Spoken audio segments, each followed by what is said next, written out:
Sign it now, Olivia. Your sister needs this more than you. My father's voice was cold as he slid the transfer papers across the table, completely ignoring the graduation celebration happening around us. My mother stood beside him, her hand resting on my sister Kate's shoulder, both of them staring at me with expectation in their eyes. I looked down at my fresh MIT diploma, still pristine in its leather holder, then at the stack of legal documents that would sign away everything I'd built over the last 4 years. My hands didn't shake as I picked up the papers, though my heart was racing. No, I said quietly, placing the documents back on the table. My father's face darkened. This isn't a request. Your sister's startup failed and she needs a fresh start. Your little coding projects can be her stepping stone. Little coding projects. That's what they'd always called my work, even after I'd won the university's Innovation Award, even after my AI security system had caught the attention of major tech companies. To them, I was still the quiet daughter who needed to sacrifice for her more ambitious sister. Kate smirked, twirling her designer watch. Bought with our parents' money, no doubt. Come on, Liv. It's not like you're doing anything serious with them. I have actual business experience. Business experience. Right. Her failed fashion app that burned through $200,000 of our parents' money in 6 months. Those patents are mine, I said, my voice stronger now. I developed the AI system myself, spent 2 years perfecting it. I'm not signing anything. My father snatched up my diploma holder, his face red with anger. You ungrateful little. He ripped the diploma in half, the sound cutting through the restaurant's ambient noise. You think you can disobey me, after everything we've done for you? The other diners turned to stare, but I remained calm. 4 years at MIT hadn't just taught me coding, it had taught me strategy. Everything you've done for me? I asked softly. You mean the student loans I took out myself? The part-time jobs I worked while Kate got unlimited credit cards? That everything. Don't you dare, my mother hissed. Your sister has vision, ambition. You just hide behind your computer all day. These patents would be wasted on you. I stood up, smoothing my graduation gown. I think we're done here. If you walk away now, my father threatened, you're no longer part of this family. I looked at them, my father gripping my torn diploma, my mother's disapproving frown, Kate's smug smile, and felt a strange sense of peace.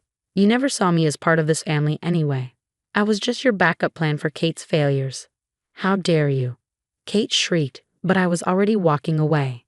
What they didn't know, what none of them had bothered to ask, was that I'd already met with Microsoft's acquisition team yesterday. My AI security system, the one they dismissed as a coding project, had caught their attention 6 months ago. The final meeting was scheduled for tomorrow morning. I pulled out my phone as I left the restaurant, dialing a familiar number. Professor Martinez? Yes, everything went exactly as expected. They tried to take the patents.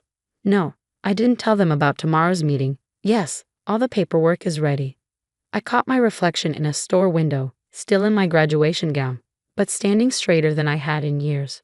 Tomorrow, Microsoft would announce their $50 million acquisition of my AI security system. Tomorrow, my family would learn exactly what my little coding projects were worth. But tonight, I had a different celebration in mind. I headed to my apartment, where my real support system waited. My best friend Emma, my roommate Jack, and our study group had planned a small party. People who had actually seen me work through countless nights, debug endless code, and build something revolutionary. As I climbed the stairs to my apartment, my phone buzzed with texts from my family. Dad, you're making a huge mistake. Mom, think about your sister's future. Kate, you'll regret this. I would have made your stupid program actually successful. I silenced my phone without replying. They'd find out soon enough exactly how successful my program already was. Emma opened the door before I could reach for my keys, taking one look at my face and pulling me into a hug. They did exactly what you predicted, didn't they? I nodded, finally letting myself smile. Down to the diploma ripping. Is everything ready for tomorrow? Press release drafted, social media strategy in place, and Jack's got the champagne on ice, she grinned.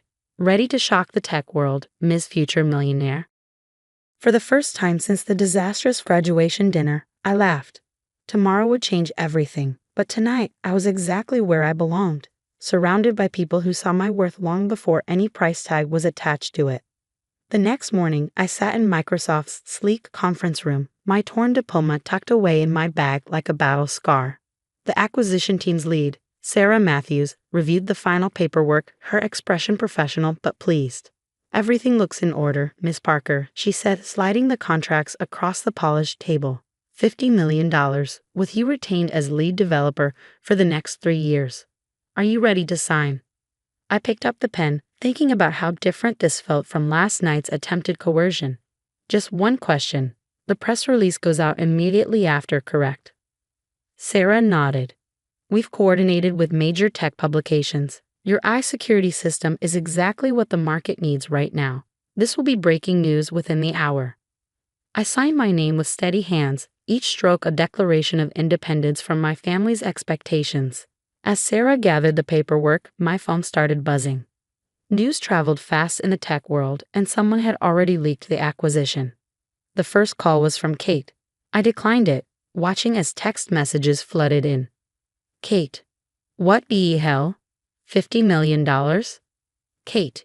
You have to share this with a family. Kate, tell me now. My mother's messages came next. Mom, we need to talk about this as a family. Mom, your father is very upset. Mom, you owe your sister a chance to be part of this. I turned off my phone as Sarah led me to the press conference. Cameras flashed as I shook hands with Microsoft's CEO. My little coding project, now headline news. I delivered my prepared statement flawlessly, describing how my AI system would revolutionize cybersecurity for small businesses. By afternoon, my face was on every tech news website. MIT graduates AI innovation acquired for $50 million. Young female developer revolutionizes security tech. Microsoft's newest rising star. Emma met me outside Microsoft's building, holding up her tablet with the headlines. You're trending on Twitter, she grinned. And guess who's been trying to reach me all morning? Let me guess, my family? Your sister called 6 times. She tried to convince me she was your business partner and needed urgent access to your contracts. I shook my head, unsurprised. And my parents? Your dad left a voicemail saying there must be some mistake, that you couldn't have done this alone. He wants to review the deal with his lawyers. We headed to my apartment, where Jack had set up an impromptu celebration. As we walked in, my phone rang again, this time from an unexpected number. Grandma? Olivia, darling, my grandmother's warm voice filled the line. I just saw the news. I always knew you were brilliant, even when your parents couldn't see it. Tears pricked my eyes. Grandma had been the only one who supported my interest in coding, secretly helping me buy my first computer when I was 12. Thanks, Grandma. That means a lot. Your grandfather would be so proud. He always said you had his inventor's spirit. She paused. Your parents are here, raising quite a fuss. They're insisting you tricked Microsoft somehow. I sighed. Of course they are. Don't worry about them, dear. I set them straight. Told them how I've watched you work on this for years while they were busy throwing money at Kate's schemes. Her voice hardened slightly. They're just realizing what they've lost. After talking with Grandma, I finally checked my messages. Among the congratulations from classmates and professors was an email from my father's lawyer demanding a family meeting to discuss the distribution of assets. Emma read the email over my shoulder and snorted. They really don't get it, do they? They think they can still control you. They never saw me, I said, closing my laptop. They were so busy trying to make Kate successful that they missed what was right in front of them. Jack raised his glass. To their massive oversight and your incredible success. As we celebrated, another email came through, this time from a major tech magazine wanting to do a cover story. The subject line read, From MIT to Microsoft, the hidden story of tech's newest millionaire. I smiled, thinking about all the young girls who might read that story, all the quiet students working on their own projects while being overlooked by their families. Maybe my story would help them stand their ground too. Emma squeezed my shoulder, ready to tell your story to the world. I nodded, opening my laptop to reply to the magazine. It was time to step into the spotlight on my own terms, no longer hidden in my sister's shadow. The party continued around me as I typed, my friends' laughter drowning out the constant buzzing of my family's calls. Tomorrow, I would deal with their demands and accusations. Tonight, I celebrated with the people who had believed in me all along. The magazine interview was scheduled at my grandmother's house, a deliberate choice that sent a clear message to my family. As the photographer set up in Grandma's sunlit study, surrounded by photos of my early coding competitions and science fair wins, I heard familiar voices in the driveway. "They're here," Grandma announced, peering through the curtains. "Right on schedule." My parents and Kate stormed up the path, exactly as I predicted. The magazine journalist, Diane, raised an eyebrow. "Are they part of the interview?" "They're about to be," I smiled. "Keep recording." The door burst open, my father leading the charge. "This ends now, Olivia. You're making a mockery of this family." "Please, do explain how my success mocks our family," I replied calmly, gesturing to Diane. "I'm sure the readers would love to hear your perspective." They froze, finally noticing the cameras and recording equipment. Kate's face flushed as she recognized the magazine's logo on Diane's notebook. "You planned this," my mother accused, her voice shaking. "You deliberately set us up." "No, Mom, I'm just done hiding. You wanted to force me to sign over my patents." "Let's talk about that. You ripped up my diploma. Let's discuss why." I turned to Diane. "My family has an interesting view on success. They believe it only counts if it comes from their chosen child." "Olivia, stop this immediately," my father demanded, but Grandma stepped between us. "No, Gregory, you stop. I've watched you dismiss Olivia's achievements for years. You threw money at Kate's failed ventures while Olivia worked part-time jobs to fund her research. Now you want to claim her success. Not happening." Kate sneered, but I caught the panic in her eyes. "You're just jealous because I was supposed to be the successful one. You stole my chance." "Your chance?" I laughed. "You mean like your fashion app that lost $200,000? Or your revolutionary social media platform that never launched? Tell me, Kate, what exactly did I steal from you?" Diane was scribbling furiously, her recorder catching every word. My father noticed and changed tactics. "Sweetheart, we only want what's best for the family. Surely we can discuss this privately.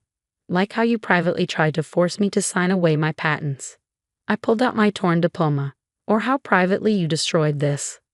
The photographer snapped photos as I held up the ripped certificate. "Perfect. The visual would make an excellent addition to the article." "Miss Parker," Diane interjected, "would you say your family's attitude motivated your success?" I considered the question, looking at their faces, my father's controlled anger, my mother's embarrassment, Kate's barely concealed jealousy. Actually, yes. Every time they dismissed my work as little coding projects, it pushed me to work harder.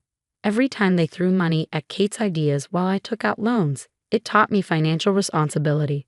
They showed me exactly what I didn't want to become.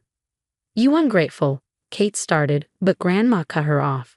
"I think you've all said enough. Olivia has an interview to finish. Unless you'd like to explain to the readers why you tried to steal her patents." They left as abruptly as they'd arrived, my father practically dragging Kate, who was still shouting about family loyalty. Once they were gone, Diane turned to me. "That was intense. Are you okay?" I smiled, genuinely at peace. Better than okay. That was the last tie I needed to cut. The article came out a month later, Tech's rising star. The truth behind the success became the magazine's most shared story. My torn diploma, carefully pieced together and framed alongside my Microsoft contract, made a powerful image. The responses flooded in. Emails from young developers sharing similar stories, messages from parents acknowledging their own biases, invitations to speak at tech conferences about overcoming family expectations. Kate tried to launch a rival tech company, but without my parents' funding. They'd finally learned their lesson about throwing good money after bad. It fizzled within weeks.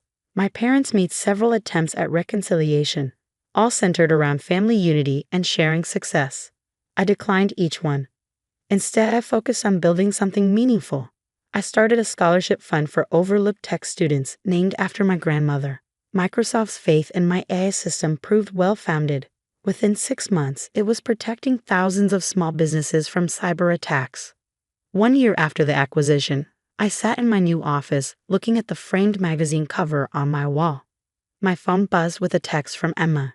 "Your sister's giving interviews about being your inspiration. Want me to send the receipts?" I laughed, typing back, "Let her talk. Success speaks for itself." My grandmother's words from the magazine article had become my mantra. Success isn't about proving others wrong. It's about proving yourself right. Looking out my office window at the Seattle skyline, I felt nothing but gratitude for every dismissive comment, every undermining action, every attempt to hold me back. They had all become steps on my ladder to success. My little coding project was now an industry standard. My name was respected in tech circles, and my story was inspiring others to stand their ground. Sometimes the best revenge isn't confrontation. It's simply succeeding beyond anyone's expectations, especially your own.